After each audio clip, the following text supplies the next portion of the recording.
बंदी छोड़ सतगुरु रामपाल जी परमेश्वर जी की जय हो। सत्साई भाइयों और बहनों, दया परमपिता परमेश्वर सतगुरु रामपाल जी भगवान की, जिनके शुभ आशीर्वाद से, जिनकी विशेष रजा से जब जब भूल पड़े पुस्तक के ऊपर हमारे 3 वीडियो कंप्लीट हो चुके हैं। पिछले 3 पार्ट आप जी इस वीडियो के ऊपर टाइटल में जाके लिंक ओपन करके देख सकते हैं, और उन वीडियो को देखे बिना आपको आगे की वीडियो समझ में नहीं आएंगे। ये पुस्तक जब जब भूल पड़े 80 पेज का लेटर हिसार जेल से परम पूज्य परमेश्वर सतगुरु रामपाल जी भगवान ने अपनी विशेष दया और मेहर हम 2 कोटि के जीवों के ऊपर बख्शते हुए भेजा है। इस 80 पेज के लेटर में परमात्मा ने बहुत सारे संकेत किए हैं, बहुत सारे इशारे किए हैं। सतलोक आश्रम मैनेजमेंट हरियाणा अर्थात अपने कलयुगी परिवार की नादानियों की, नासमझियों की, अज्ञानता और भक्ति मार्ग में जिस कदर वो लोग गुरुदेव के ज्ञान के विपरीत कुकर्म करके पाखंड फैला रहे हैं, परमेश्वर जी की लाखों आत्माओं को काल की गोद में बैठा रहे हैं, उन सभी का विवरण परमेश्वर ने इशारों इशारों में, संकेती संकेतों में दिल्ली संजय वाले को आधार बनाकर कर दिए हैं। और खुलासे के लिए परमात्मा ने इस 2 कोटि के जीव पवन दास को वीडियो बनाने के लिए खड़ा किया है। तो अब तक हमने बहुत सारी बातें दिल्ली संजय वाले के विषय में और सतलोक आश्रम मैनेजमेंट हरियाणा के विषय में, उनके कर्म और कुकर्मों के विषय में इस पुस्तक में अब तक पढ़ चुके हैं। पुस्तक का पेज नंबर 30 कंप्लीट हो चुका है। अब हम 31 से आगे चलेंगे। आगे परमेश्वर ने फिर बताया, संजय के अज्ञान और पाखंड की पोल खोलते हुए परमेश्वर कह रहे हैं, ऊपर को जड़ वाले इस संसार रूपी पल के वृक्ष की जड़ को पूर्ण ब्रह्म मानो। अक्षर पुरुष को तना, डार, काल निरंजन, क्षर पुरुष जानो। तीनों देवताओं रजगुण ब्रह्मा, सतगुण विष्णु तथा तमगुण शिव को शाखा मानो। शाखाओं पर लगे पत्तों को संसार जानो। उदाहरण के तौर पर बताया है कि जैसे पेड़ का पालक रूट अर्थात जड़ होता है, इसी प्रकार पूर्ण परमात्मा सर्व सृष्टि का धारण पोषण करने वाला है। जैसे पेड़ को आहार जड़ मूल से मिलता है, यानी तना को मूल से आहार मिलता है, तना से डार को तथा डार से शाखाओं को तथा शाखाओं से पत्तों को आहार मिलता है, उसी प्रकार पूर्ण ब्रह्म सबका धारण पोषण करने वाला वास्तव में अविनाशी परमात्मा है। सतपुरुष कबीर जी की शक्ति को मिट्टी जानो। परमात्मा कबीर जी ने शक्ति से सब ब्रह्मांड रचे हैं। संत गरीबदास जी ने कहा है कि कबीर परमेश्वर जी ने स्वर्ग रसातल लोक कुशातल रचे जमी असमान रे 14 तबक किए छिन्माही सरज शशि अरु भान रे। अर्थात कबीर पूर्ण ब्रह्म जी ने अपनी वचन शक्ति से सर्वलोक लोकांतरों जैसे स्वर्ग रसातल, पृथ्वी, आकाश व 14 लोक तथा शशि, चांद तथा भान, सूर्य तथा असंख्य ब्रह्मांडों की क्षण भर में रचना की है। इस रचना में परमेश्वर कबीर जी ने किसका सहयोग लिया? सक्षम है, कुछ भी कर सकता है। इस संजय अनाड़ी अज्ञानी को बताता हूं। यहाँ पर फिर से परमेश्वर ने केवल संजय को ही अनाड़ी अज्ञानी कहकर संबोधित किया है, ना कि पवन दास को। इस संजय अनाड़ी अज्ञानी को बताता हूं कि पूर्ण ब्रह्म मूल भी है तथा उसकी शक्ति मिट्टी का काम भी करती है। आप पे आरती आप पे साजे, यानी कबीर परमेश्वर सब कुछ करता है, स्वयं ही करता है, जीव को केवल निमित्त बनाता है। हम सब जीव भोजन खाते हैं, पेट भरकर उठते हैं। शरीर में जो क्रिया आरंभ होती है उसको कौन करता है? हमारे को तो पता भी नहीं पेट में क्या हो रहा है। उस आहार को परमात्मा कबीर जी की शक्ति पचाती है, भिन्न भिन्न धातु बनाती है, रक्त वसा आदि कितने तत्व बनते हैं, यह वह शक्ति करती है, यानी परमात्मा की शक्ति। सारे कच्चे पक्के भोजन को पेट में पुनः पकाया जाता है, न चूल्हा है न लकड़ी है, सब परमात्मा की शक्ति करती है। मानव खाना खाकर सो जाता है, पेट में सब कार्य होता रहता है, इसे किसके सहारे की आवश्यकता पड़ी? परमात्मा की शक्ति सारे सिस्टम को चलाती है। वैज्ञानिक भौतिक विचारधारा के हैं, ये कुछ भी तर्क दें, वह अध्यात्म विज्ञान के तुल्य नहीं हो सकता।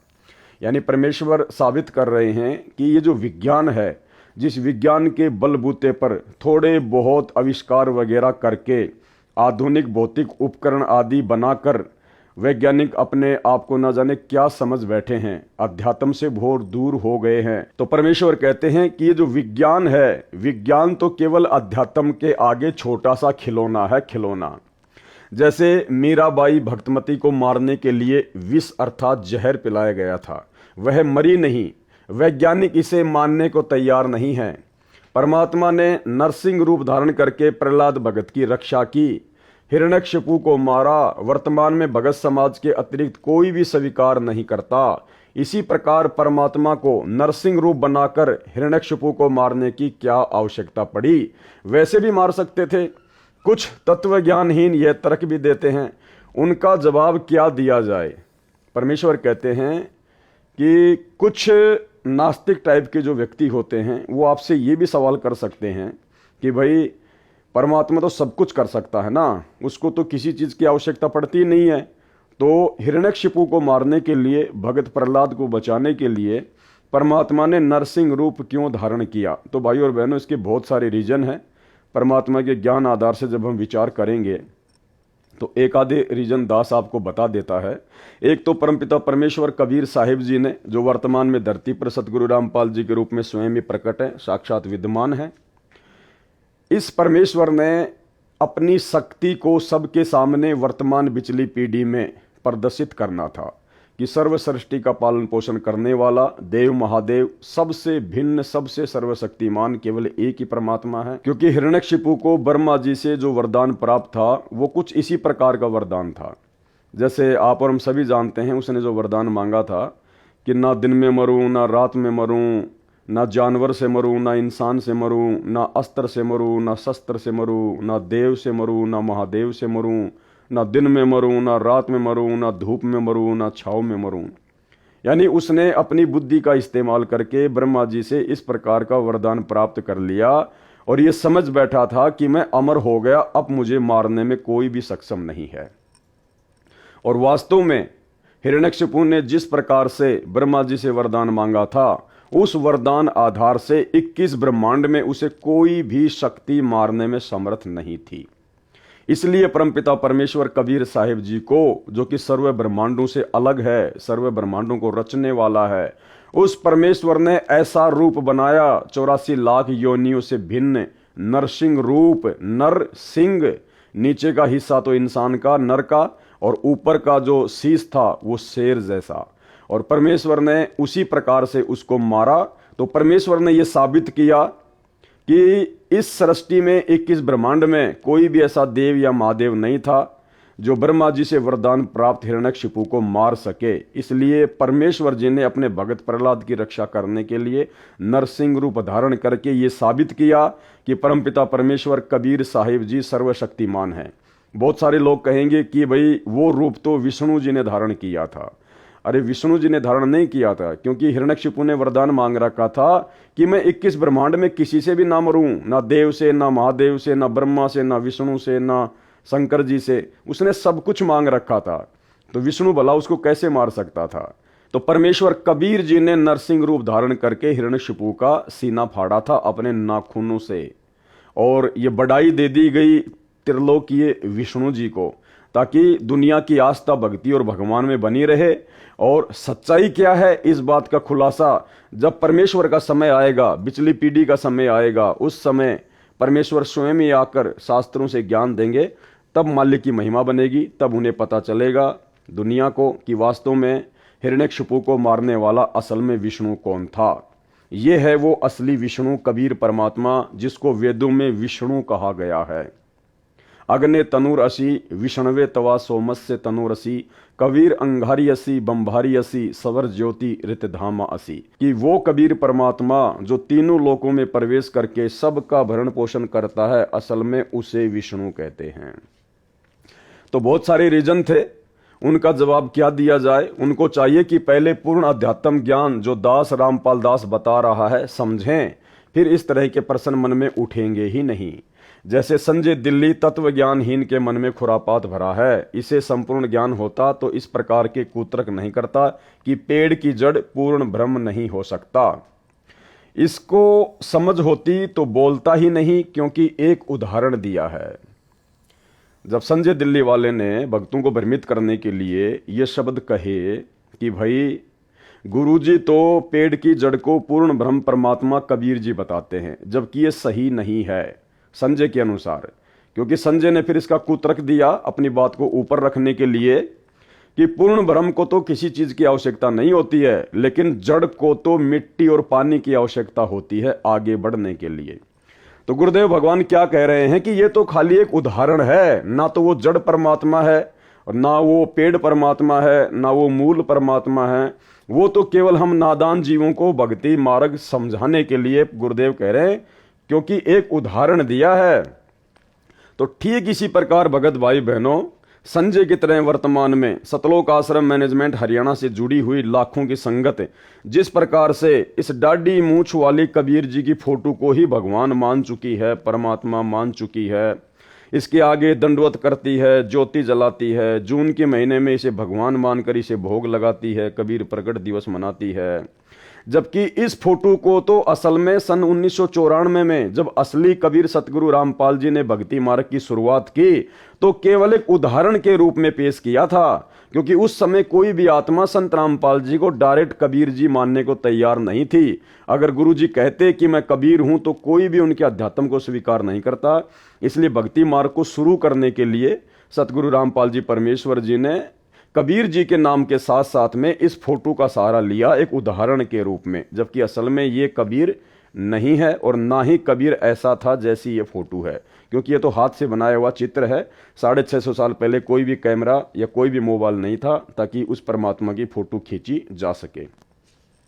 तो गुरुदेव कह रहे हैं इसको समझ होती तो बोलता ही नहीं, क्योंकि एक उदाहरण दिया है। ठीक इसी प्रकार यदि लाखों की संगत को, सतलोक आश्रम मैनेजमेंट हरियाणा से जुड़ी हुई लाखों की संगत को यदि समझ होती तो संगत इस कागज की नकली फोटो को, दाढ़ी मूछ वाली कबीर जी की समझे जाने वाली फोटो को परमात्मा मानती ही नहीं, भगवान मानती ही नहीं, और ना ही जून के महीने में भगवान मान के इसका प्रकट दिवस मनाती, ना ही अपने घरों पर और आश्रमों में बड़े बड़े इसके पोस्टर लगाती। जबकि असली कबीर तो ऊपर बैठा है सतगुरु रामपाल जी भगवान के रूप में। इसको समझ होती तो बोलता ही नहीं, क्योंकि एक उदाहरण दिया है समझाने के लिए। यह परमात्मा कबीर जी ने दिया है। यह पापी परमात्मा के ज्ञान में भी अपने अज्ञान से दोष देखता है। इससे स्पष्ट है कि यह महाअज्ञानी है, महिमा का भूखा है, बोले भक्तों का दुश्मन है। कौन? संजय दिल्ली वाला, ना कि पवन दास। अभी तक आप 3 पार्ट देख चुके हैं, चौथा पार्ट अभी आप देख रहे हैं। और जितनी बार भी गुरुदेव भगवान ने संजय दिल्ली वाले का जिक्र किया है उसके साथ में मुझ पवन दास का मात्र 1 या 2 बार हल्का फुल्का नाम लिया है, केवल सतलोक आश्रम मैनेजमेंट हरियाणा को खुश करने के लिए। जादूगर को देखा है कि मिट्टी हाथ की मुट्ठी में लेता है, खोलता है तो 500 रुपए का नोट मिलता है। यह आध्यात्मिक शक्ति से होता है जो उसने परमात्मा की भक्ति करके जादू विद्या प्राप्त की होती है। उसने नोट बनाने में किसी मशीन का सहारा नहीं लिया। वैसे नोट बनाने के लिए कागज, प्रिंटिंग मशीन, बिजली आदि अनेकों वस्तुओं का सहारा लेना पड़ता है। परमात्मा भी एक भगलीगर यानी जादूगर है। नकली जादूगर का जादू कुछ समय ही टिक पाता है। परमेश्वर कबीर जी का असली जादू है, इसका जादू असंख्य युगों तक टिका रहता है। यानी असली जादूगर यदि कोई सृष्टि में है तो वो भी सतगुरु रामपाल जी परमेश्वर है। यही रियल कबीर भगवान सबसे बड़ा जादूगर है।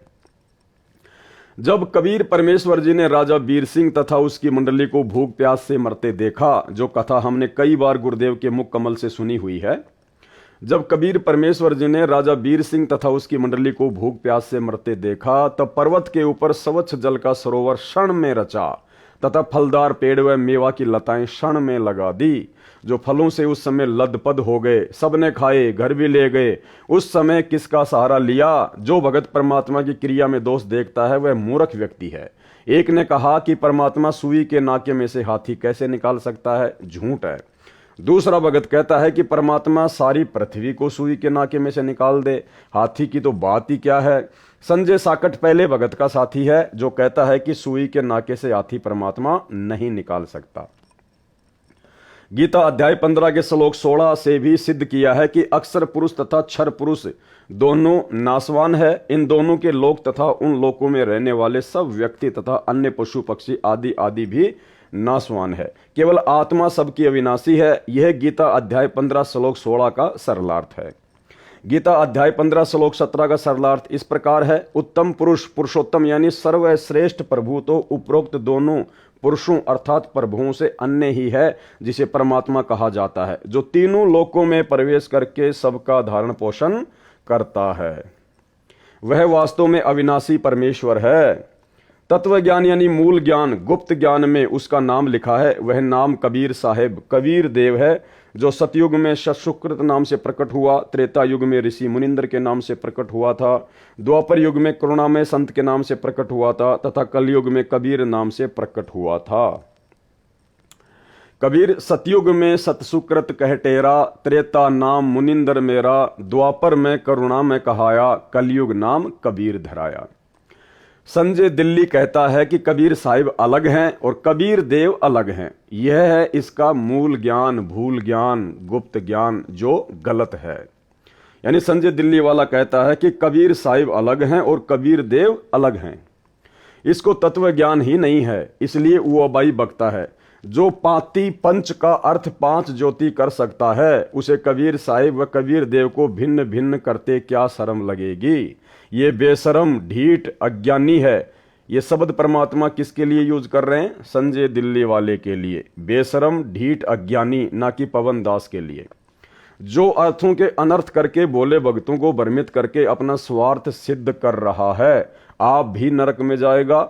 वे भ्रमित भगत जो इस मूर्ख को तत्वदर्शी संत मानकर इसकी जय जय बुलाते हैं, इसके ऊपर चंवर करते हैं, वे भी इसके साथ नरक में जाएंगे। यह गुप्त भेद दास रामपाल दास ने खोला है। यह तत्व ज्ञान है। इससे भिन्न जो तत्व ज्ञान कहकर जनता को भ्रमित करेगा, वह परमात्मा का दोषी व झूठा व्यक्ति है। उसका बताया तत्व ज्ञान नहीं, अज्ञान है। संजय दिल्ली अपने आश्रम में दिन रात वाणी चलाता है। अब देखना भाई और बहनों, इस पुस्तक में बीच बीच में परमात्मा ने हमारे विश्वास को बढ़ाने के लिए, अध्यात्म से हमें भली भांति परिचित करने के लिए बहुत सारे संकेत किए हैं। और उन संकेतों में अब एक संकेत ये है, संजय दिल्ली अपने आश्रम में दिन रात वाणी चलाता है, यानी वो सत्संग चलाता है दिन रात। ये सब पाखंड बोले भक्तों को लुभाने, मूर्ख बनाने के लिए करता है। कहता है कि यदि मैं काल का दूत होता तो क्या गुरुजी के सत्संग की वाणी दिन रात चलाता? इसका उत्तर पहले बता दिया है कि यह काल का दूत है। कौन? संजय। वाणी मेरे सत्संग की इसलिए चलाता है कि मेरी आवाज सुनकर भगत खींचे चले आए और उनको अपने अज्ञान से कुतर्क देकर भ्रमित करके अपने काल वाले ग्रुप में मिला लूं। यह अमर वाणी का अपमान है। कैसे? यानी सतगुरु रामपाल जी भगवान के सत्संगों को दिन रात चलाते रहना। गुरुदेव क्या कह रहे हैं कि यह अमर वाणी का अपमान है। यदि कोई मोबाइल में आरती या अन्य प्रतिदिन सुबह दोपहर करने वाले पाठ को चलाकर स्वयं अन्य कार्य करे, मोबाइल चल रहे स्थान से बाहर भीतर आता जाता रहे और वाणी पर ध्यान नहीं रखे और कहे कि आरती कर ली, तो व्यर्थ है। अब देखो भाई और बहनों, कैसे सतगुरु रामपाल जी परमेश्वर जी ने आप और हमारी ये गंदी आदत साध संगति से जोड़कर छुड़वाई है। मोबाइल या ऑडियो वीडियो में आरती चलाकर आरती सुनना, अपना काम भी करते रहना, इधर उधर आते जाते भी रहना और आरती भी चल रही है। परमात्मा ने इसे क्या बताया? अमर वाणी का अपमान बताया। परमात्मा ने क्या कह रहे हैं गुरुदेव? यह अमर वाणी का अपमान है। यदि कोई मोबाइल में आरती या अन्य प्रतिदिन सुबह दोपहर करने वाले पाठ को चलाकर स्वयं अन्य कार्य करे, तो हम सत्सेवक तो केवल भक्ति बोध पुस्तक को हाथ में लेकर ही परमेश्वर की तीनों समय की आरती करते हैं, भोग की आरती करते हैं। हमने गुरुदेव भगवान की ऑडियो वीडियो या मोबाइल में कैसेट वगैरह चलाकर, पेन ड्राइव वगैरह चलाकर आरती करना लगभग काफ़ी समय से छोड़ दिया है। उनके विधि विधान अनुसार केवल भक्ति बोध पुस्तक हाथ में लेकर ही करते हैं। और जिन पुण्यात्माओं को पढ़ना लिखना नहीं आता है, जो ज़्यादा बुजुर्ग हैं या नेत्रहीन हैं, तो उनके लिए मोबाइल से आरती करने में कोई दोष नहीं है। तो मोबाइल से आरती, गुरुदेव की आवाज में ऑडियो वीडियो से आरती वर्तमान में कौन करता है? संजय दिल्ली वाला, संजय दिल्ली वाले के साथी, सतलोक आश्रम मैनेजमेंट हरियाणा और सतलोक आश्रम मैनेजमेंट हरियाणा से जुड़ी लाखों की संगत, जिसमें 99% लोग आज भी गुरुदेव की ऑडियो वीडियो लगाकर या मोबाइल में ही आरती करते हैं। तीनों समय की, खाते पीते चलते उठते बैठते समय अपना काम भी करते रहते हैं और आरती भी करते रहते हैं, जो कि परमेश्वर के विधि विधान अनुसार सही नहीं है। ध्यान से पढ़िए इसको। इसका उत्तर पहले बता दिया है कि यह काल का दूत है। वाणी मेरे सत्संग की इसलिए चलाता है कि मेरी आवाज सुनकर भगत खींचे चले आए और उनको अपने अज्ञान से कुतरक देकर भ्रमित करके अपने काल वाले ग्रुप में मिला लूं।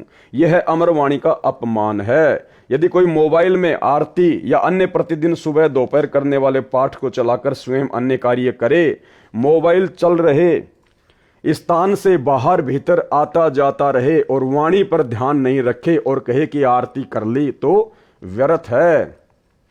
यानी सतगुरु रामपाल जी परमेश्वर जी ने संजय दिल्ली वाले को आधार बनाकर सतलोक आश्रम मैनेजमेंट हरियाणा से जुड़ी हुई 99% संगत के द्वारा जो मोबाइल से आरती की जाती है, खाते पीते चलते बैठते, परमेश्वर ने उसको रिजेक्ट कर दिया और हम सत्सेवकों का परमात्मा ने समर्थन किया है, क्योंकि हम भक्ति बोध पुस्तक को हाथ में लेकर ही आरती करते हैं। अर्थात साध संगतियों पर सतगुरु रामपाल जी परमेश्वर जी की विशेष रजा, विशेष मेहर है कि हम परमेश्वर के अकॉर्डिंग ही सारी भक्ति क्रियाएं कर रहे हैं।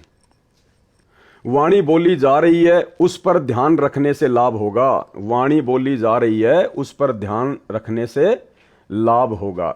जैसे दास के आदेश से भारतवर्ष में लगभग 500 नामदान केंद्र खोल रखे हैं, सब में एक एक अखंड ज्योति जलती रहती है। अब ये गुरुदेव के आदेश से हैं या नहीं हैं, इस बात का खुलासा हम पिछले 3 एपिसोडों में कर चुके हैं। आप जब पिछले 3 एपिसोड देखेंगे तो आपको पता चलेगा कि सतगुरु रामपाल जी भगवान ने नामदान सेंटर खोलने का आदेश दिया है या फिर काल प्रेरणा से उनके कलयुगी परिवार के द्वारा धर्म को धंधा बनाने के लिए काल प्रेरणा से उनसे प्रार्थना करके जबरन आदेश लिया गया है। जैसे दास के आदेश से भारतवर्ष में लगभग 500 नामदान केंद्र खोल रखे हैं, सब में एक एक अखंड ज्योति जलती रहती है। सब में भगत सुबह दोपहर तथा शाम को स्पीकर या मोबाइल में या मौखिक तीनों समय से पाठ करते हैं। कुछ समय सत्संग भी चलाते हैं। साधना चैनल पर जो शाम को 7:30 से 8:30 बजे तक सत्संग चलता है, उसे सुनते हैं। ये वाणी का लाभ उन्हें मिलता है।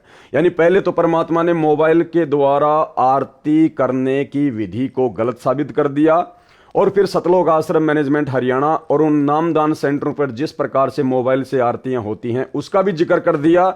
यानी सतगुरु रामपाल जी भगवान ने मोबाइल से आरती करने की जो विधि है, जिस विधि से आज पूरा सतलोक आश्रम मैनेजमेंट हरियाणा आरती करता है, उसको गुरुदेव ने रिजेक्ट कर दिया ऊपर ये बातें बोलकर। क्योंकि देखो ये 80 पेज का लेटर है, सतगुरु रामपाल जी भगवान ने हिसार जेल से भेजा है। साफ साफ शब्दों में सतगुरु रामपाल जी परमेश्वर सतलोक आश्रम मैनेजमेंट हरियाणा के अज्ञान और पाखंड को इस पुस्तक में नहीं लिखेंगे। अगर लिख देंगे तो ये पुस्तक आप और हमारे तक आती ही नहीं, क्योंकि ये उनके माध्यम से ही आई है। इसलिए परमात्मा ने जगह जगह संकेत कर दिए हैं कि क्या सही है और क्या गलत है। प्रत्येक अनुयायी अपने अपने घरों में पूजा स्थल पर सुबह शाम ज्योति जलाता है, जो घंटों जलती है। तीनों समय के पाठ करते हैं। समय मिलता है तो मोबाइल में सत्संग चलाकर ध्यान से सुनते हैं। यह वाणी सुनने का लाभ उनको मिलता है। वाणी का लाभ पशु पक्षियों, कीट कीड़े मकोड़ों को भी मिलता है, चाहे वे समझ भी नहीं सकते। क्या कह रहे हैं परमेश्वर कि जहां जहां परमात्मा की वाणी चलती है, सत्संग चलते हैं, तीनों समय की आरती चलती हैं, तो उसका लाभ पशु पक्षियों, कीट कीड़े मकोड़ों को भी मिलता है, चाहे वे समझ भी नहीं सकते। परंतु दिन रात चलाने से लाभ के स्थान पर हानि होती है। जैसे छोटे बच्चे को माता पिता दूध पिलाते हैं, जिससे बच्चे के शरीर का विकास होता है। यदि उसको बार बार जबरदस्ती दूध पिलाएंगे तो वह रोगी हो जाएगा। इसलिए समय समय पर दूध पिलाना लाभदायक होता है। जैसे रोगी को डॉक्टर दवाई खाने को देता है, उसको खाने का समय भी बताता है, सुबह शाम आदि। यदि रोगी को मिनट मिनट में दवाई खिलाई व पिलाई जाए तो उसकी मृत्यु हो जाएगी। इसी प्रकार वाणी को समय पर चलाएं, सुने तो ही अच्छा है। लगातार चलाना ढोंग व व्यर्थ है। मेरे भक्तों के घरों, दुकानों व यात्रा के समय गाड़ियों में हल जोतने वाले तथा ट्रैक्टर से जमीन संवारने वालों की जेबों में मोबाइल में वाणी चलती है। वे ध्यान से सुनते हैं और कार्य भी करते हैं। जबकि ऊपर परमात्मा ने इस प्रकार से मोबाइल में आरती करने को गलत साबित कर दिया।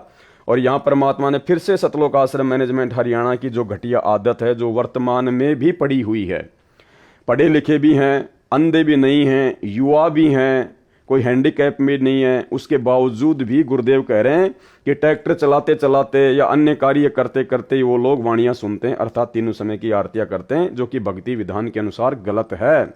क्योंकि ऊपर परमात्मा ने स्पष्ट कर दिया कि सही विधि क्या है। यह अमरवाणी का अपमान है। यदि कोई मोबाइल में आरती या अन्य प्रतिदिन सुबह दोपहर करने वाले पाठ को चलाकर स्वयं अन्य कार्य करे, मोबाइल चल रहे स्थान से बाहर भीतर आता जाता रहे और वाणी पर ध्यान नहीं रखे और कहे कि आरती कर ली, तो व्यर्थ है। और जब तक आप जी मोबाइल से आरती करोगे तब तक आपका ध्यान वाणियों पर जा ही नहीं सकता, आपकी बुद्धि परमात्मा खोलेंगे ही नहीं। तो परमेश्वर ने बिल्कुल स्पष्ट तौर पर संकेत कर दिया कि संजय गुरुद्रोही दिल्ली वाले के आश्रम में और सतलोक आश्रमों में और सतलोक आश्रमों से जुड़े हुए भक्तों के घरों में जो मोबाइल से आरती की जाती है, वो विधि भक्ति अनुसार सही नहीं है, उनको पूर्ण लाभ नहीं मिलेगा। परंतु लगातार नहीं, कुछ समय सुनकर मोबाइल को बंद कर देते हैं। कोई भी कथा या बातें करते हैं, वे कुछ समय सुने तो उसका असर ठीक होता है। ये ढोंगे कहे कि हम वाणी सुनते भी हैं, कार्य भी करते हैं। दास यह कहेगा कि आप रात्रि में सो जाते हो, तब कैसे सुनते हो। अब यहाँ पे एक छोटी सी शंका आप भगत भाई बहनों को हो सकती है कि परमात्मा ने हम सत्सेवकों के ऊपर विशेष दया करके जो अखंड पाठ की वाणियां 50 घंटे की सतगुरु रामपाल जी भगवान के मुख कमल से मेमोरी कार्ड में भर के जो सत्सेवकों के घरों पर कोरियर के द्वारा पहुंचाई गई हैं, हम तो 24 घंटे उन वाणियों को चलाते हैं, तो कहीं हमारे को नुकसान तो नहीं हो जाएगा। नहीं भाई बहनों, बिल्कुल भी नुकसान नहीं है। वो परमेश्वर जी की अमर वाणी है और हम कोई 24 घंटे वाणी को चला के उसके पास में नहीं बैठते हैं। जब भी हमें समय मिलता है, घंटा, आधी घंटा, 10 मिनट, 20 मिनट, हम परमात्मा की वाणी को सुनते हैं। जब हम परमपिता परमेश्वर जी की चरण सेवा में जाते हैं, उस समय आधा घंटा, 10 मिनट, 20 मिनट बैठकर हम परमेश्वर की वाणी को सुनते हैं। और जब समय आता है परमात्मा जी के मंत्र करने का, तो या तो हम वाणी की आवाज को बिल्कुल धीरे करते हैं एक नंबर पर, जो कि हमारे को डिस्टर्ब ना करे, या हम उस समय परमात्मा को दंडवत प्रणाम करके पाठ की आवाज को जो है वो बंद कर देते हैं। और जब हमारे मंत्र पूरे हो जाते हैं तो वापस हम परमात्मा की वाणियों को धीरे धीरे धीरे धीरे जो है वो चला देते हैं।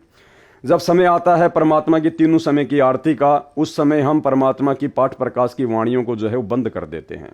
जब समय आता है परमात्मा जी के सत्संग सुनने का, उस समय हम पाठ की वाणियों को जो है वो बंद कर देते हैं या बिल्कुल धीरे धीरे कर देते हैं। क्योंकि ये परमात्मा की अमर वाणियां हैं। ये वाणियां सूक्ष्म रूप में सभी के ऊपर असर करती हैं, कीड़े मकोड़े, पशु पक्षी, कीट पतंग, सबके ऊपर।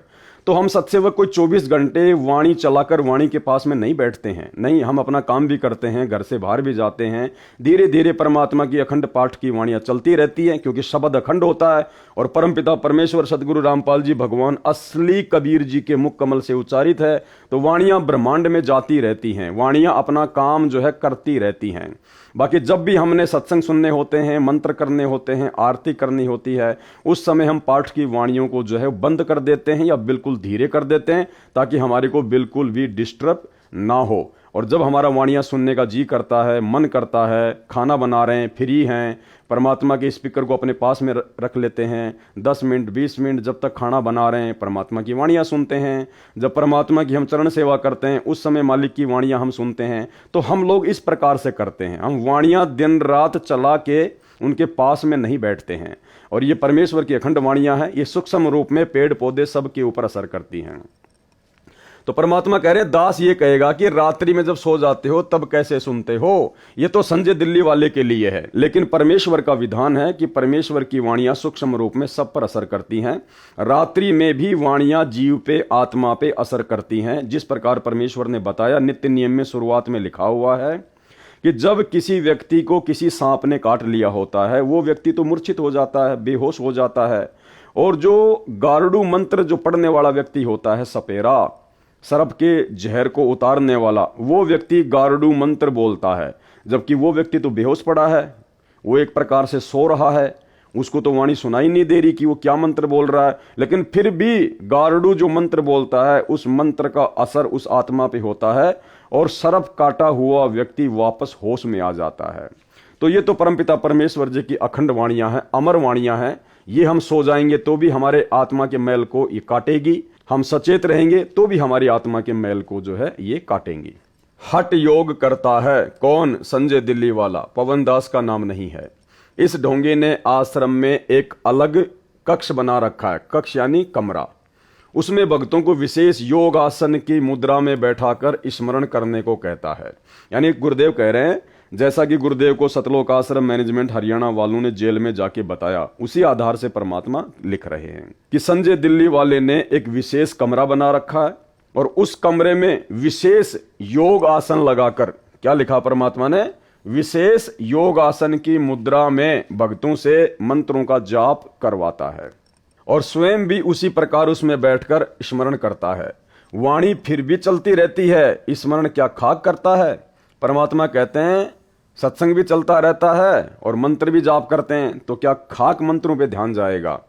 न स्मरण का लाभ, क्योंकि इसका नाम खंड है। जिनको ये मूर्ख बनाकर अपने जाल में फंसाए हुए हैं उन भक्तों को भी स्मरण का कोई लाभ नहीं मिलेगा, क्योंकि उन्होंने गुरु तजकर आन को अन्य को भजा है, यानी गुरु जी के बताए सहज स्मरण को छोड़कर हठ योग को अपनाया है। तथा ज्योति के लिए रुपए दिए हैं या वैसे दान में रुपए दिए हैं, वह भी संजय दिल्ली के आदेश से, इस कारण उनका नाम खंड है। अब सुमरण करके दान देकर भी जीवन नष्ट होगा, क्योंकि भक्ति मार्ग में बहुत सावधानी रखनी पड़ती है ताकि नाम खंड न हो जाए। काल ज्योति निरंजन का पहला काम है हमारे अनुयायी का नाम खंड करवाना, फिर वह काल का हो जाता है। परमेश्वर से कोई लाभ उसे नहीं मिलता। परमेश्वर कबीर जी ने गरीबदास जी महाराज जी को बताया है कि अनंत कोटि बाजी जहां रचे सकल ब्रह्मांड, गरीबदास मैं क्या करूं काल करे जीव खंड। अर्थात हे गरीबदास, मैं इतना सक्षम हूं कि मैंने अनंत करोड़ रचना की है तथा सब ब्रह्मांडों को मैंने रचा है, परंतु काल जीव का नाम खंड करवाकर मेरे से दूर कर देता है, जिस कारण से मैं उस आत्मा का कल्याण नहीं कर सकता। उनको चाहिए कि अपनी गलती की क्षमा याचना करें तथा मेरी रामपाल दास की आज्ञा लेकर किसी निकट के नामदान केंद्र पर जाकर पुनः उपदेश लेकर नाम शुद्ध करवाएं। एक और विधान है परमात्मा का, जो परमात्मा ने यहां पर स्पष्ट कर दिया है। यानी सतलोक आश्रम मैनेजमेंट हरियाणा से जुड़े हुए 99 ही नहीं बल्कि 100% भगत परमात्मा के इस आदेश की पालना नहीं कर रहे हैं।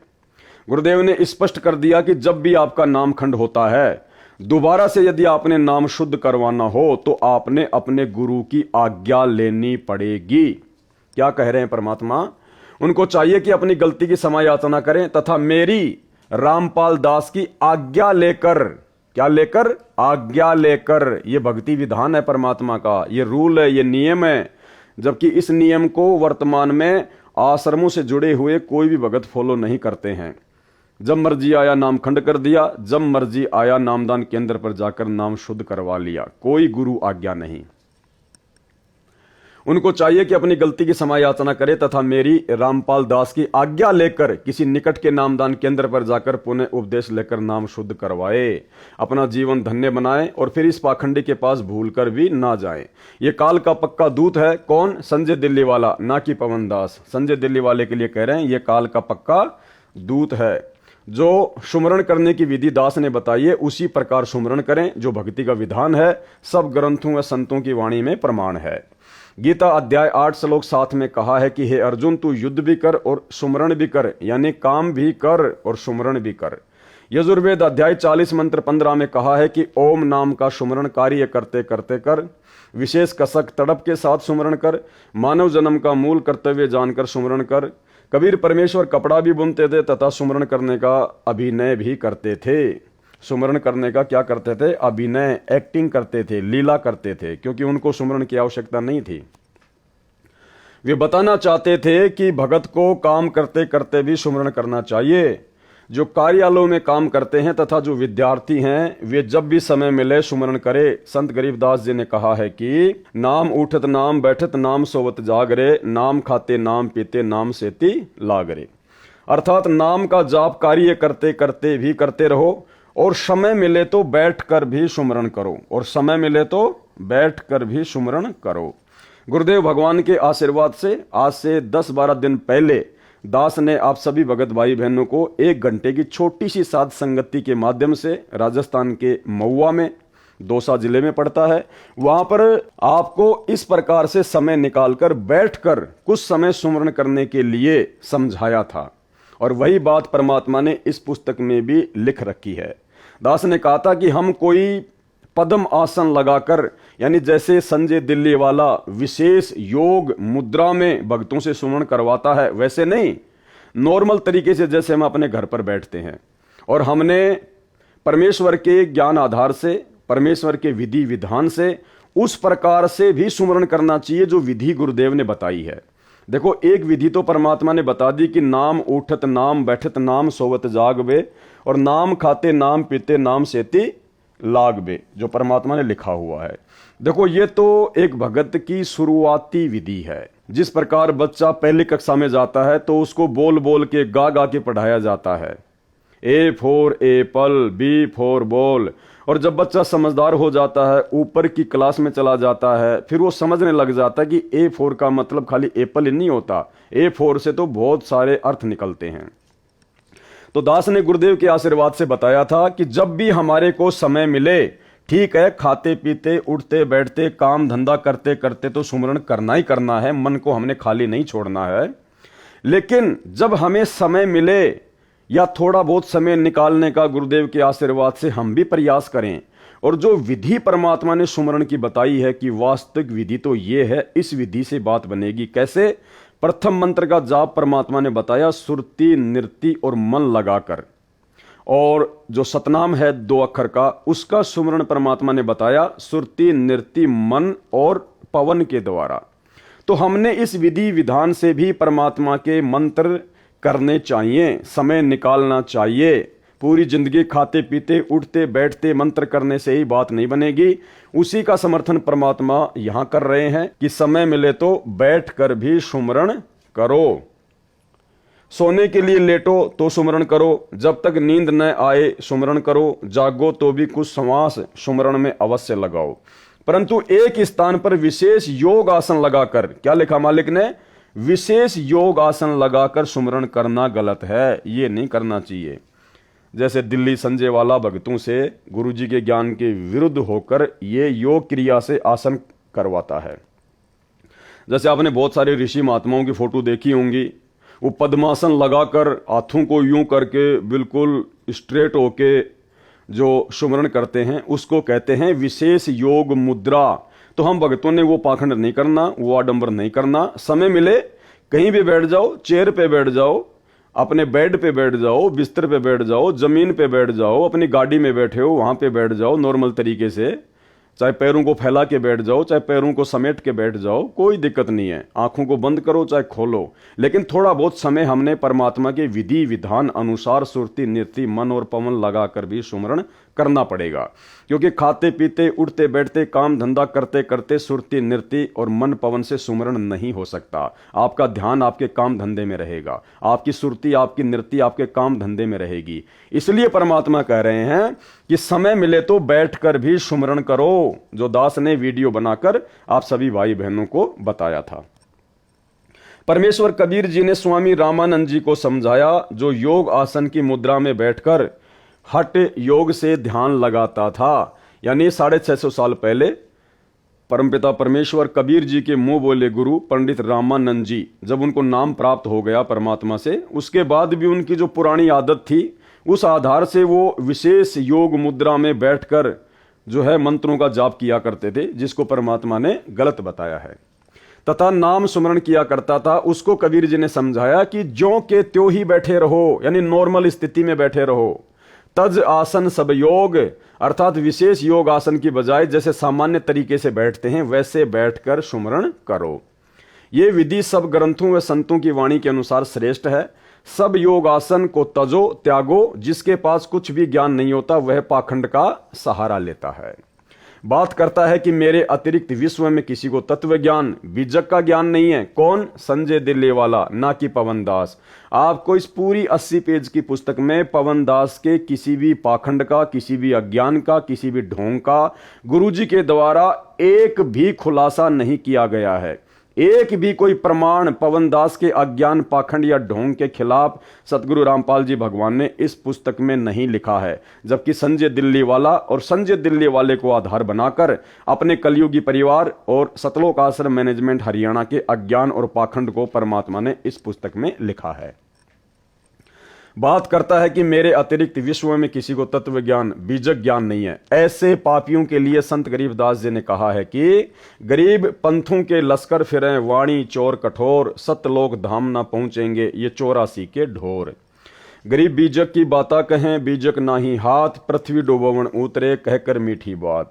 गरीब बीजक की बाता कहें, बीजक नाही पास, औरों को क्या ज्ञान बतावे, आप ही जावे निराश।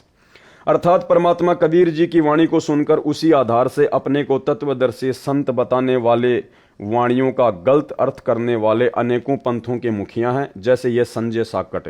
एक बार फिर से यहां पर संजय के लिए साकट शब्द का यूज किया गया है। जैसे ये संजय साकट दिल्ली सत्य सुकृत पंथ नाम धरकर झूठा प्रचार कर रहा है। ऐसे मूर्खों की तो लश्कर लंबी लाइन है, ये समझाए से मानते नहीं, कठोर कट्टर बने हैं। ये सतलोक धाम नहीं जा सकते, ये तो 84 लाख प्रकार के प्राणियों की योनि में ढोर पशु बनेंगे। वर्तमान में भी पशु तुल्य है जो गलती किए हैं। फिर कहा है कि जैसे ये संजय साकट अपने को तत्वदर्शी संत कहता है, पवन दास ने कभी भी अपने आप को तत्वदर्शी संत या संत नहीं कहा है। हम तो केवल एक नॉर्मल भगत हैं, परमात्मा की मर्यादाओं में रहकर भक्ति करते हैं, अपना आत्म कल्याण चाहते हैं। फिर कहा है कि जैसे ये संजय साकट अपने को तत्वदर्शी संत कहता है और झूठ बोलता है कि मेरे को तत्व ज्ञान है, मूल ज्ञान गुप्त ज्ञान है, रामपाल को भी नहीं है। इसके विषय में कहा है कि बीजक यानी तत्व ज्ञान, मूल ज्ञान, गुप्त ज्ञान होने की बातें करते हैं, बीजक ज्ञान इनके पास नहीं है। ऐसे नकली पंथों वाले गुरु पृथ्वी के मानव को काल के जाल में फंसाने के लिए ही जन्मे हैं। ये मीठी मीठी बातें बनाकर भोले भक्तों को अपने जाल में फंसा लेते हैं, स्वयं भी नरक में गिरते हैं तथा अनुयायियों को भी नरक में ले जाते हैं। इस प्रकार पृथ्वी डुबो रहे हैं, नाश करने के लिए जन्मे हैं। इनके पास तत्व ज्ञान है ही नहीं तो औरों को ज्ञान क्या बता रहे हैं। ये स्वयं ही निराश जाएंगे, मानव जन्म अपना भी नष्ट करके नरक में जाएंगे। आगे देखिए, संजय दिल्ली कहता है कि न तो महेंद्र दास रामपाल दास का भाई भजन सुमरण करता है, न कमेटी के सदस्य, न रामपाल की संगत का कोई भगत और भगतमती सुमरण करता है। सब निंदा लड़ाई झगड़ा करते रहते हैं। यह अपने उस ढोंग को मजबूत करने के लिए ऐसी बकवाद करता है जो यह एक कमरे में एक विशेष योग आसन पर बैठकर मूर्ख बनाता है और अपने पीछे लगाए रखना चाहता है। यह तर्क देता है कि सुमरण तो ऐसे होता है जैसे मैं संजय करता हूं, ऐसा रामपाल की सारी संगत करती नहीं, इसलिए वे सुमरण तो करते नहीं और काम करते हैं। दास रामपाल दास इसलिए तो इसको अज्ञानी व काल का दूत कहता है कि यह मेरी बताई सुमरण विधि में व अन्य क्रियाओं में दोष निकालता है, जो सारी संगत मुझे रामपाल दास की बताई शास्त्र प्रमाणित विधि से सुमरण व अन्य क्रियाएं कर रही है। इसका उत्तर, यदि यह साकट संजय दास भी, या फिर से परमात्मा ने संजय के लिए साकट शब्द का प्रयोग किया है, ना कि पवन दास के लिए। यदि यह साकट संजय दास भी अन्य संगत की तरह भजन सुमरण कर लेता तो इसके मन में यह दोष उत्पन्न नहीं होता और यह गुरुद्रोही की पदवी प्राप्त नहीं करता। कौन? संजय दिल्ली वाला, ना कि पवन दास। अपना कल्याण करवाना ही उद्देश्य रखता, गुरु मर्यादा में चलता, जन्म सफल कर लेता। आगे देखिए, संजय साकट दिल्ली दास रामपाल दास अपने गुरु की क्रियाओं में दोष निकालता है, ना कि पवन दास के लिए कहा गया है, क्योंकि पवन दास कभी भी अपने गुरुदेव की किसी भी क्रिया में दोष सपने में भी नहीं निकाल सकता। कहता है कि कमेटी वाले जो दास रामपाल के विश्वास पात्र हैं उनके विषय में कहता है कि जो कमेटी वाले हैं वे 2100 रुपए एक ज्योति के लेते हैं। 1 किलो देसी घी 600 रुपए का आता है, शेष कमेटी वाले अपनी जेब में रख लेते हैं। भगत भगतमती जो दान करते हैं मेरी रामपाल की आज्ञा से करते हैं, ये देखना मेरा काम है कि वह दान में आया पैसा कहां जा रहा है। आपने मेरे को दान किया है। बिल्कुल हमने सतगुरु रामपाल जी भगवान को दान नहीं किया है, ना ही वर्तमान में लोग संत रामपाल जी को दान कर रहे हैं, क्योंकि ये परीक्षा का समय है और कोई भी व्यक्ति अपने पूज्य गुरुदेव सतगुरु रामपाल जी से हिसार जेल में जाकर उनकी आज्ञा लेकर दान नहीं कर रहा है। सतलोक आश्रम मैनेजमेंट हरियाणा को जितने भी भगत ज्योति पाठ और दान का पैसा देते हैं या जमीन दान कर रहे हैं, वे गुरुदेव भगवान से आज्ञा लेकर दान नहीं कर रहे हैं। इसलिए यहां पर ये हमारे बुद्धि और विवेक की छोटी सी एक परीक्षा ली है परमात्मा ने। ये देखना मेरा काम है कि वह दान में आया पैसा कहां जा रहा है। आपने मेरे को दान किया है जी नहीं, हमने अपनी अज्ञानता और नादानी में, यानी सतलोक आश्रमों से जुड़ी हुई संगत अपनी अज्ञानता और नादानी में गुरुदेव के परिवार के ऊपर जो कि काल प्रेरित है, उनके द्वारा किस प्रकार से भक्तों के दान का दुरुपयोग किया जा रहा है सबके सामने है। उनके सारे कुकर्म सार्वजनिक हैं। इसलिए संगत अपनी अज्ञानता और नादानी का परिचय दे रही है, अपने गुरुजी के अलावा गुरुजी के परिवार के ऊपर विश्वास करके दान धर्म या ज्योति पाठ का पैसा देकर। तो यहां पर जो दान का पैसा है वो गुरुदेव को नहीं दिया जा रहा, ये दान का पैसा तो उन काल एजेंटों को दिया जा रहा है जो काल प्रेरित हैं और आए दिन परमात्मा के ज्ञान और विधान के खिलाफ ही कुकर्म करते रहते हैं। आपने मेरे को दान किया है, यदि वह गलत प्रयोग होगा तो पाप मुझे लगेगा। यदि हम सतगुरु रामपाल जी भगवान के हाथ में या उनके आदेश से, उनसे आदेश प्राप्त करके आमने सामने होकर यदि हम सतलोक आश्रम मैनेजमेंट हरियाणा या किसी भी व्यक्ति को दान करते हैं तो फिर हमें पाप नहीं लगता, क्योंकि हमने अपने गुरुदेव से आदेश लेकर दान दिया है। उसके बाद दान का दुरुपयोग करने वाला दोषी होगा, ना कि दान देने वाला।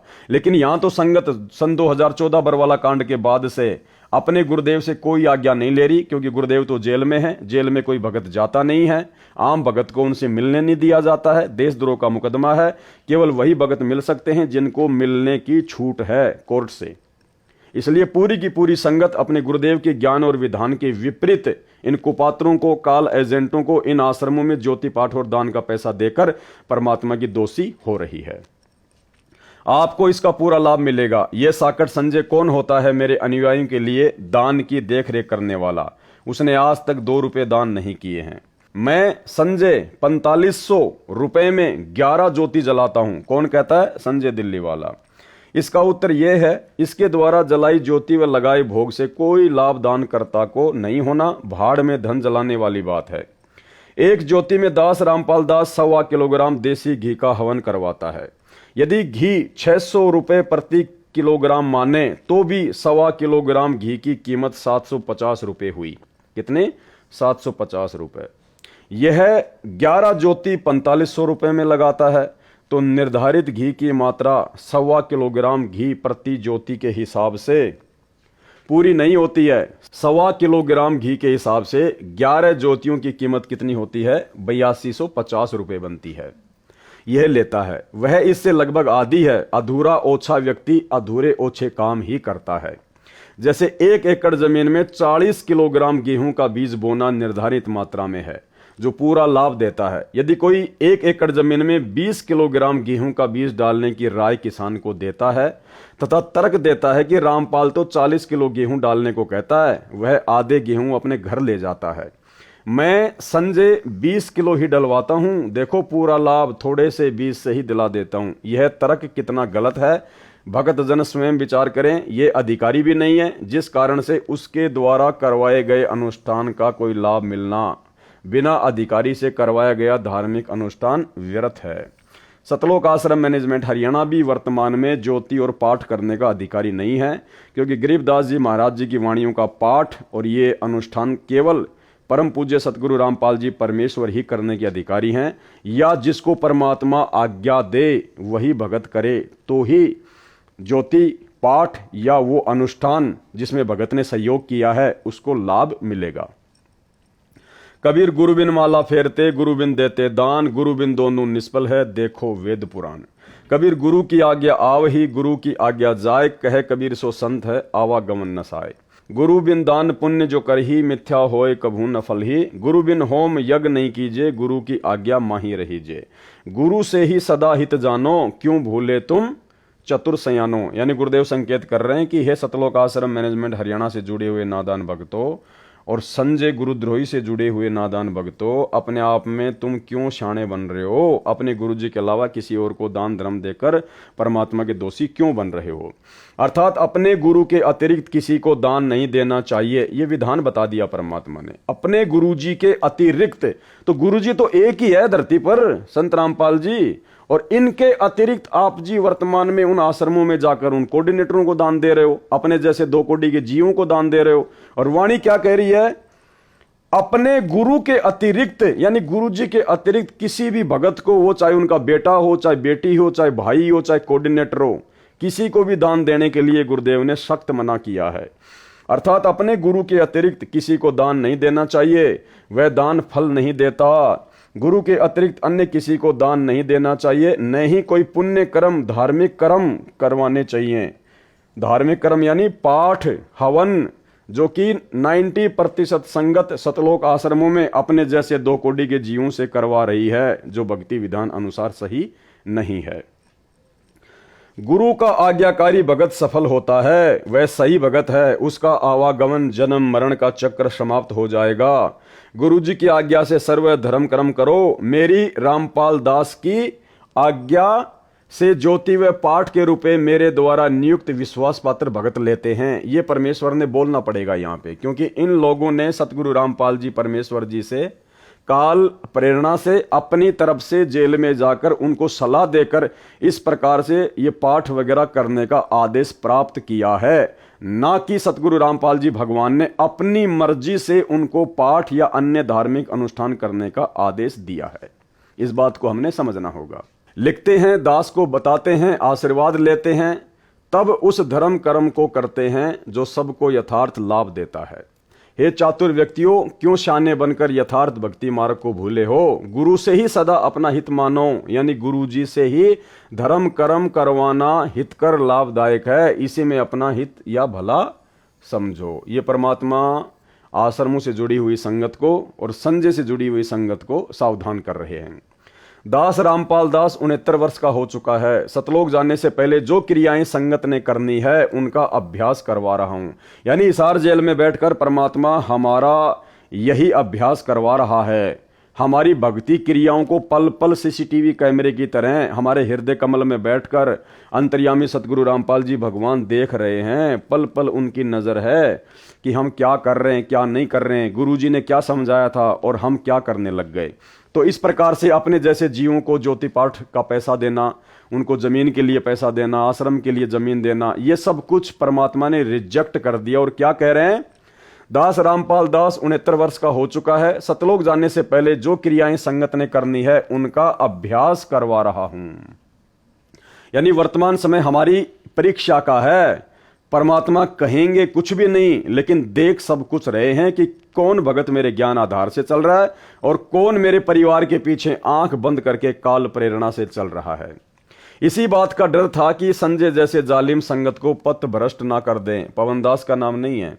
इसकी तरह नकली गुरु बनकर संगत को काल जाल में न डालें, जो यह मेरे सामने ही बकवाद कर रहा है। गुरु बनकर आशीर्वाद देने लगा है, यह काल प्रेरित है, काल का दूत है। कौन? संजय दिल्ली वाला, ना कि पवनदास।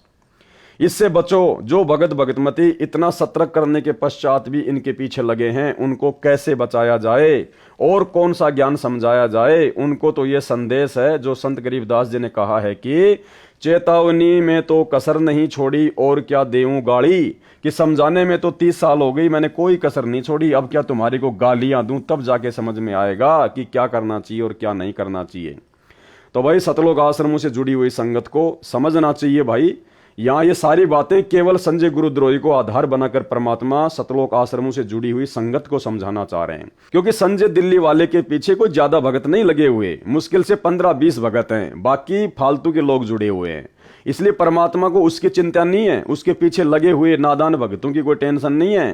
परमात्मा को मुख्य चिंता है सतलोक आश्रम मैनेजमेंट हरियाणा, अर्थात अपने कलयुगी परिवार के पीछे जुड़ी हुई लाखों करोड़ों की संगत की। भोली आत्माओं को काल के दूतों से बचाने के लिए संत गरीबदास जी ने ढेर सारी वाणी अमृत ज्ञान बोला, फिर भी काल के दूतों से चिपके हैं।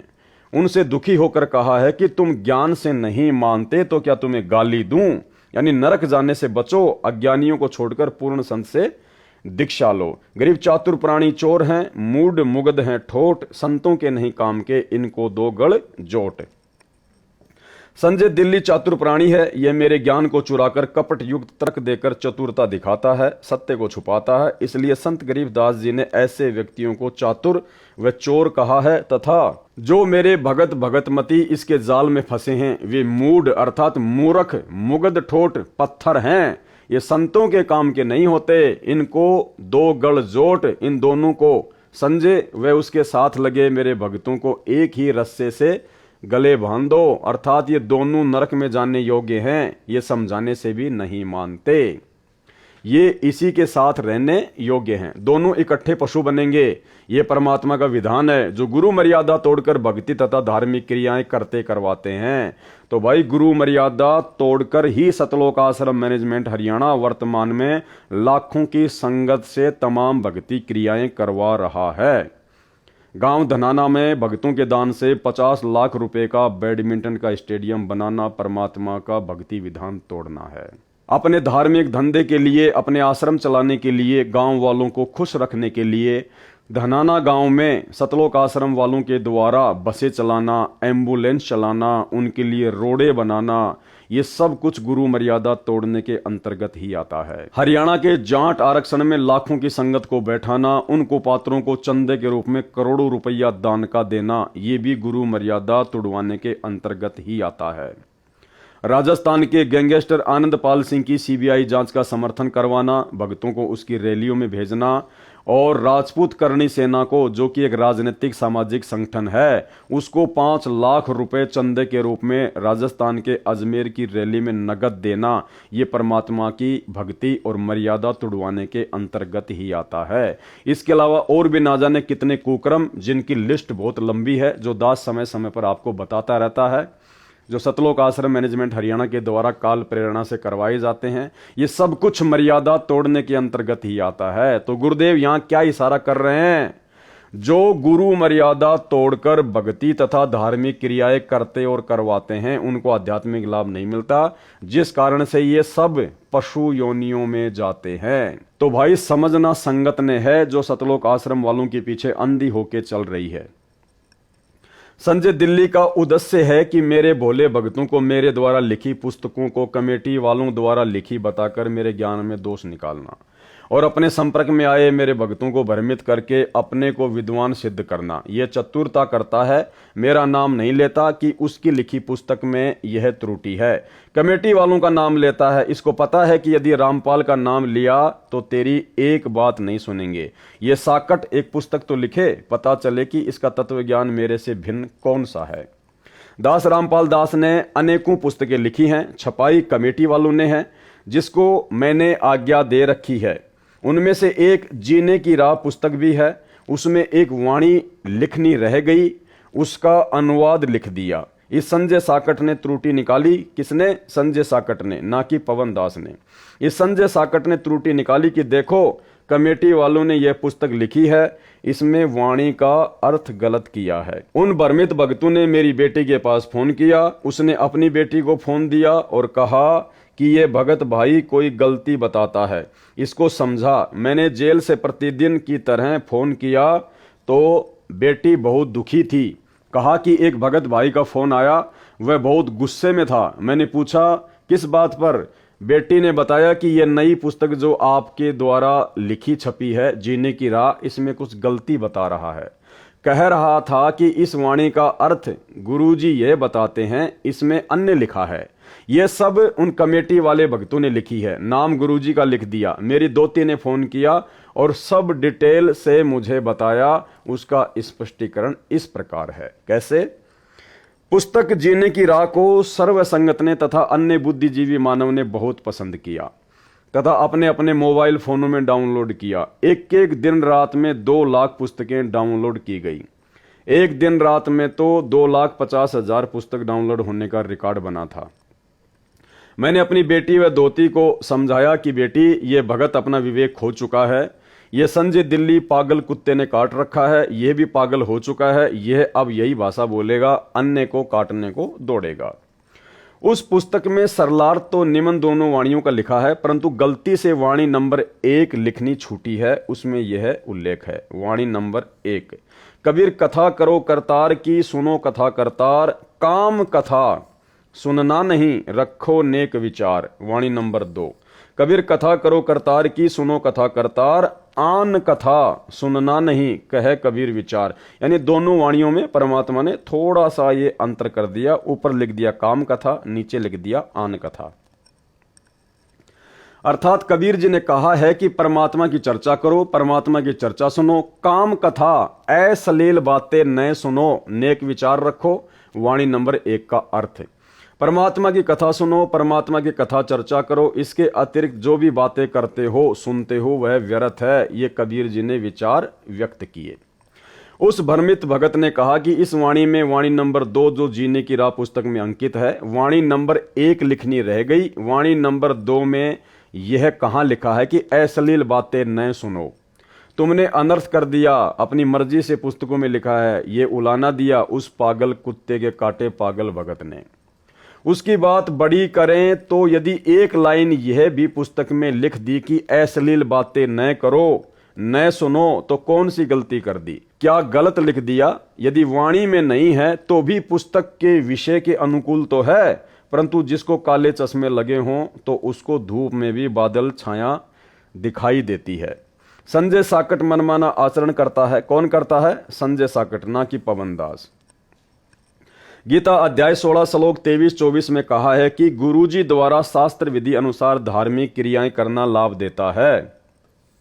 गुरुजी के विपरीत क्रिया जो शास्त्र विधि त्याग कर की जाती है वह मनमाना आचरण कहा जाता है, जिससे न तो कोई सुख मिलता है न कोई कार्य सिद्ध होता है। यानी अपने इष्ट धाम में जाने के लिए सिद्धि प्राप्त करनी होती है, जो सत्य साधना से स्वतः मिल जाती है।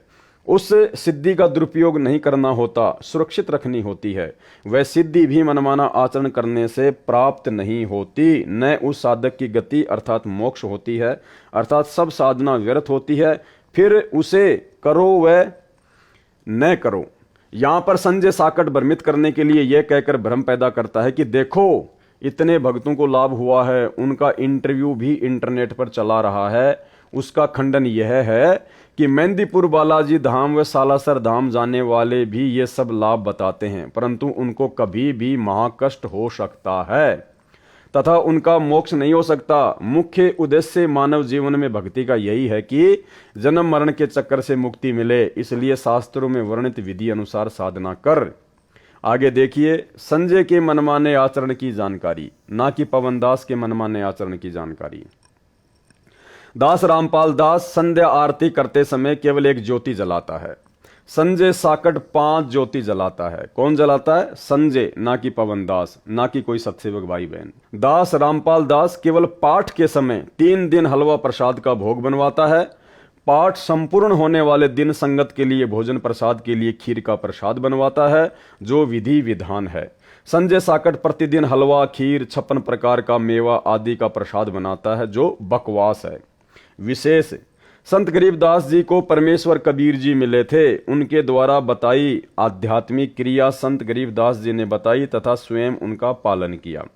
दास ने अपने गुरु जी को देखा है कि संत गरीबदास जी ने जो बताया वही क्रिया मेरे गुरुदेव किया करते थे। यह दास उसी शास्त्र विधि अनुसार आचरण का निर्वाह 25 वर्ष से कर तथा करवा रहा है। यदि प्रतिदिन हलवा, खीर व 56 प्रकार के प्रसाद से परमात्मा प्रसन्न होते तो संत गरीबदास जी भी यही करते। संत गरीबदास जी के पास 2500 बीघा लगभग 1475 एकड़ जमीन थी। वे तो सदा ही हलवा, खीर आदि 56 प्रकार के भोग आसानी से लगा सकते थे, परंतु शास्त्र विधि में ऐसा करना नहीं कहा है। संत गरीबदास जी अपने जीवन काल में वर्ष में केवल एक दिन अपना बोध दिवस मनाते थे। हालांकि भाई और बहनों, ये भी वर्तमान में जो 13वां पंथ चल रहा है उस पंथ में जायज नहीं है। क्या कहा परमात्मा ने 12वें पंथ के प्रवर्तक आदरणीय गरीबदास जी के बारे में कि संत गरीबदास जी अपने जीवन काल में वर्ष में केवल एक दिन अपना बोध दिवस मनाते थे। संत गरीबदास जी वर्ष में एक दिन अपना बोध दिवस मनाते थे, लेकिन हम भाई बहनों ने अपना बोध दिवस नहीं मनाना है। हमने केवल अपने परमात्मा सतगुरु रामपाल जी भगवान का 8 सितंबर के दिन प्रकट दिवस ही मनाना है। हम भक्तों का ना कोई जन्मदिन मनाना, ना कोई बोध दिवस मनाना है, क्योंकि यहाँ पर संत गरीबदास जी 12वें पंथ से संबंधित थे। हमने 12वें पंथ की भक्ति क्रियाओं को नहीं करना है, 13वें पंथ की भक्ति क्रियाओं को करना है। जिस दिन उनको परमेश्वर कबीर जी गांव छुड़ानी के जंगल में बाबा जिंदा के रूप में फाल्गुन महीने की चांदनी दवास को मिले थे, फाल्गुन महीने की उस शुक्ल पक्ष द्वादशी को मनाते थे, जो ग्रंथ संत गरीबदास जी ने लिखवाया था। उस हाथ से लिखे उस ग्रंथ का पाठ भी उन्होंने अपने सामने प्रारंभ करवाया था। 3 दिन पाठ चलता था, जो वर्तमान तक परंपरा चली आ रही है। तीनों दिन हलवा प्रसाद बनाया जाता था। सत्य पुरुष व सतगुरु के लिए 2 कटोरियों में भोग निकालकर अलग अलग रखा जाता था। अब आगे देखना भाई और बहनों, उनके सतगुरु व सत्य पुरुष कबीर जी थे। गरीबदास जी के सतगुरु और सत्य पुरुष कौन थे? एक थे। कौन? कबीर जी। तो फिर 2 कटोरियों में अलग अलग हलवा किसके लिए निकाला जाता था? कह रहे हैं तीनों दिन हलवा प्रसाद बनाया जाता था। सत्य पुरुष व सतगुरु के लिए 2 कटोरियों में भोग निकालकर अलग अलग रखा जाता था, जबकि उनके सतगुरु व सत्य पुरुष कबीर जी थे। यानी जब एक ही शक्ति उनके गुरु और सत्य पुरुष थे, तो फिर 2 कटोरियों में हलवा अलग अलग क्यों निकालना? फिर तो वो कहावत हो गई, गुरु और गोविंद 2 नहीं भाई, जब तक 2 समझोगे 2 जग में जाई। तो गरीबदास जी तो फिर यहां पर गुरु और गोविंद को 2 समझ रहे हैं, अलग अलग समझ रहे हैं। इसलिए भाई और बहनों, हमने ये वाला कार्य नहीं करना है, क्योंकि हम 13वें पंथ के पंथी हैं, ना कि हम गरीबदास जी के पंथी हैं। हमने केवल अपने गुरु को ही अपना परमात्मा मानना है। परमात्मा की अमर वाणी है कि गुरु और गोविंद 2 नहीं भाई, यानी सत्य पुरुष और सतगुरु 2 अलग अलग नहीं हैं, और जो 2 समझेगा वो 2 जग में जाएगा। इसलिए हमने इस फोटो को रिजेक्ट कर दिया है सतगुरु रामपाल जी भगवान की सत प्रेरणा से, उनके आशीर्वाद से। तो ये 12वें पंथ की जो परंपरा है उसके बारे में परमात्मा बता रहे हैं। हम 13वें पंथ के पंथी हैं। हम केवल एक ही कटोरी में हलवा रखेंगे, केवल हमारे गुरुदेव भगवान सतगुरु रामपाल जी परमेश्वर जी के लिए। हलवे का प्रसाद केवल हाथों में दिया जाता था। यह भी ध्यान रखना है, हलवे का जो प्रसाद होता है वो केवल भक्तों को हाथों में दिया जाता है। यानी हलवे का प्रसाद जो है वो कटोरी या डोंगे वगैरह में नहीं दिया जाता है, और ना हमने देना है, ये ध्यान रखना है। प्रसाद रूप में खाने के लिए खीर का प्रसाद संगत के लिए भोजन में परोसा जाता था। अन्य दिनों में प्रतिदिन जैसा भोजन घर पर बनता है उसी का ही भोग लगाया जाता था। उसी शास्त्र विधि अनुसार अपने पूर्वज संतों व पूज्य गुरुदेव के अनुसार दास सब धार्मिक क्रियाएं करता आ रहा है। क्योंकि गुरुदेव 12वें पंथ की भक्ति क्रियाओं के विषय में बता रहे हैं। हम लोग सतगुरु रामपाल जी भगवान के शिष्य हैं। हम लोग यथार्थ 13वें कबीर पंथ के पंथी हैं। इसलिए 12वें पंथ की क्रियाओं में और 13वें पंथ की क्रियाओं में बहुत अंतर है।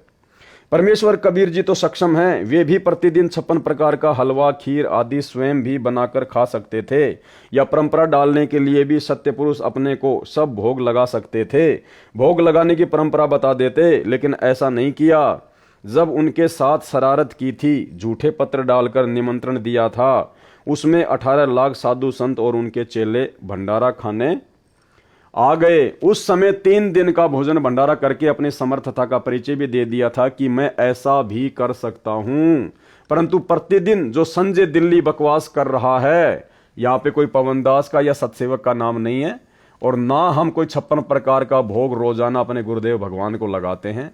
हम तो गीता जी का जो विधान है, जो सतगुरु रामपाल जी भगवान ने बताया कि पूर्ण परमात्मा को भोग लगाए बिना जो व्यक्ति अन्न पकाते हैं या खाते हैं वो तो पाप खाते हैं। तो हमारे घर में जो भी बनता है, जैसा भी बनता है, हम दोनों टाइम या तीनों टाइम रोजाना गीता जी के विधान को फॉलो करते हुए, सतगुरु रामपाल जी परमेश्वर जी के विधान को फॉलो करते हुए, अपने गुरु को ही परमात्मा मानकर, क्योंकि गुरु ही परमात्मा हैं, हम प्रतिदिन भोजन खाने से पहले अपने गुरु जी को भोग की आरती के साथ में समर्पित करते हैं। जो है उनको हम भोजन पहले अर्पित करते हैं। तो इसमें कोई त्रुटि नहीं, इसमें कोई भी गलती नहीं है। ना हम कोई संजय की तरह 56 प्रकार का आइटम बनाते हैं, ना हम रोजाना इस प्रकार का कोई ढोंग या पाखंड करते हैं। हम केवल नॉर्मल तरीके से विधि विधान अनुसार ही सारे कार्य जो है वो करते हैं। यह शास्त्र विधि त्याग कर मनमाना आचरण है जो भोले भक्तों को रिझाने के लिए, अपने जाल में फंसाने के लिए ड्रामा कर रहा है। जो ज्ञान के अधूरे गांठ के पूरे हैं वे इसके जाल में फंसे हैं। संत गरीबदास जी ने ऐसे पाखंडियों के लिए कहा है कि ज्ञानी पुरुष तो इनके निकट न जावे, मूर्खों को रीझ रिझावे है।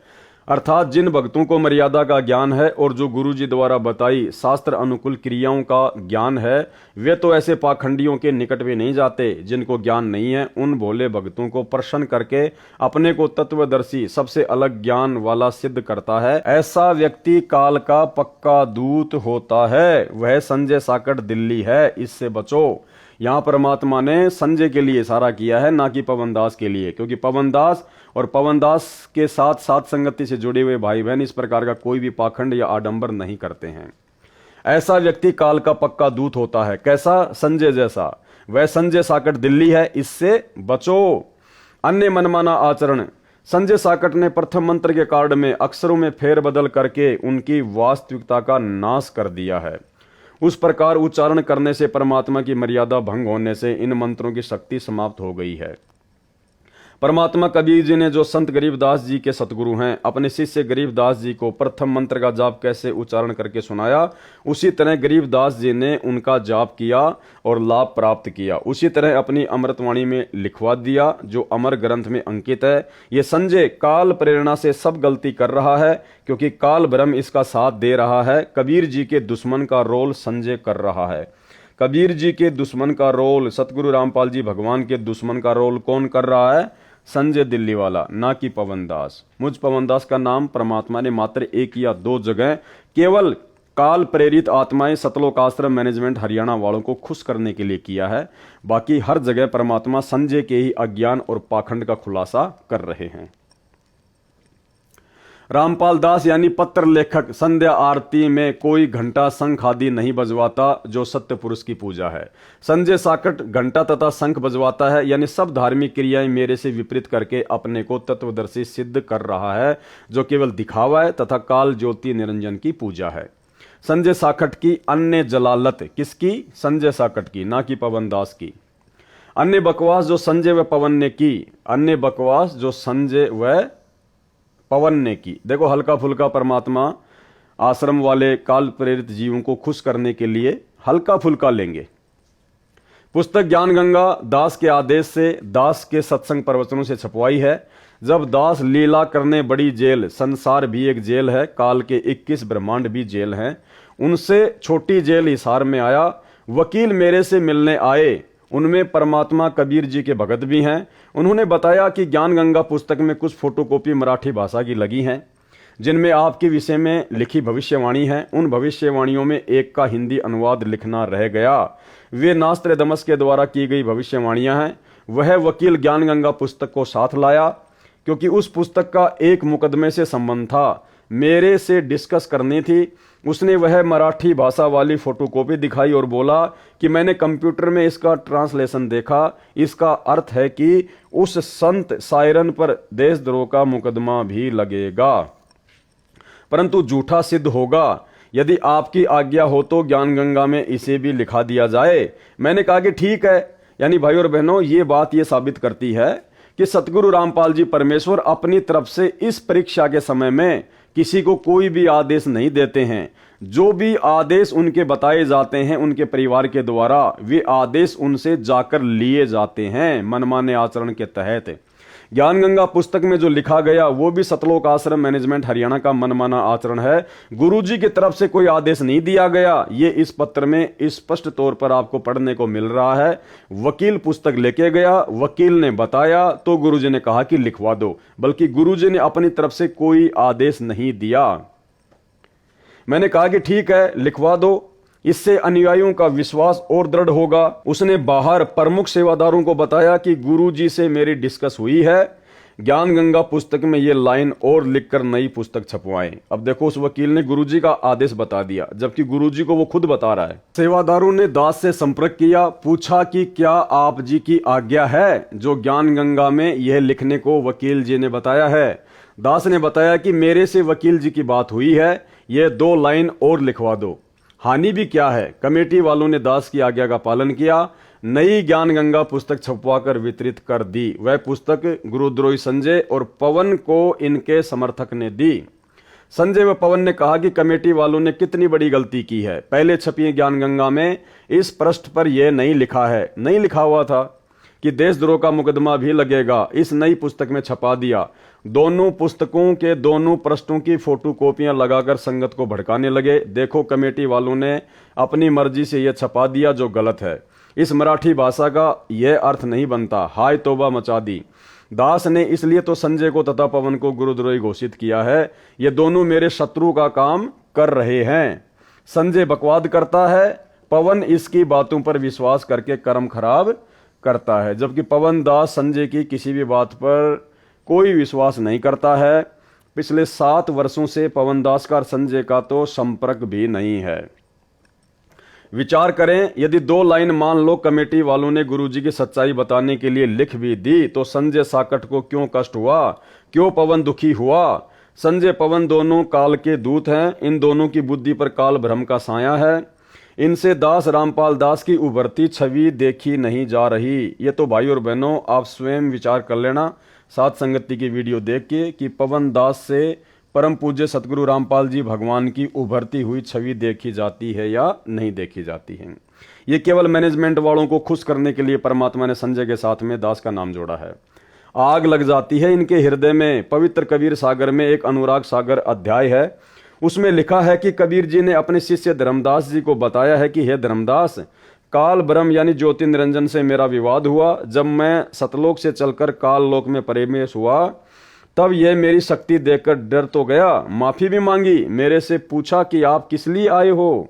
मैंने बताया कि तूने पूर्ण ब्रह्म सत्य पुरुष का नामो निशान मिटा रखा है, अपने को जगत का कर्ता बता रखा है। तो भाइयों और बहनों, ये 40 पेज तक कंप्लीट हो गई है पुस्तक। जब जब भूल पड़े, जो कि हिसार जेल से सतगुरु रामपाल जी परमेश्वर जी ने संगत को विशेष रहस्य समझाने की दृष्टि से लिखकर भेजी है। 4 पार्ट इसके कंप्लीट हो चुके हैं और इस पुस्तक से उम्मीद करूंगा आप भाई बहनों को बहुत कुछ समझने को मिला होगा, आपके समझ में भी आया होगा।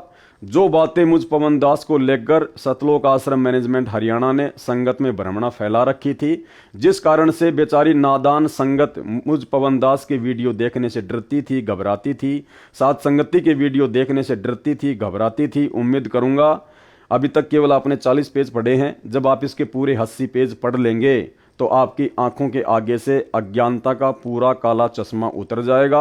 आपको सब कुछ क्लियर हो जाएगा कि वास्तव में गुरुद्रोही वाला कार्य, परमात्मा के दुश्मन का कार्य तो सतलोक आश्रम मैनेजमेंट हरियाणा और संजय दिल्ली वाला कर रहे हैं, ना कि पवन दास जयपुर वाला। तो आज के इस पार्ट में केवल इतना ही। परमात्मा दया करेंगे, कल रात्रि 9 बजे इसका 5वां पार्ट आप जी को लाइव देखने को मिलेगा। और पहले वाले जितने भी पार्ट हैं, यदि आपने उनको अभी तक नहीं देखा है तो जरूर देखिए, तभी आपको आगे के पार्ट समझ में आएंगे। पहले के वीडियो देखने के लिए आप जी इस वीडियो के ऊपर जो टाइटल है उसमें पहले वाले वीडियो के लिंक दिए हुए हैं, आप जी वहां से भी देख सकते हैं, या मुझ पवन दास के Facebook page Pawan Das is live पर जाकर भी आप जी वीडियो देख सकते हैं। तो आज की साथ संगति में केवल इतना ही। कल रात्रि 9 बजे फिर जुड़िए। तब तक के लिए परमात्मा हम सबको आज्ञा दें। बंदी छोड़ सतगुरु रामपाल जी परमेश्वर जी की जय हो।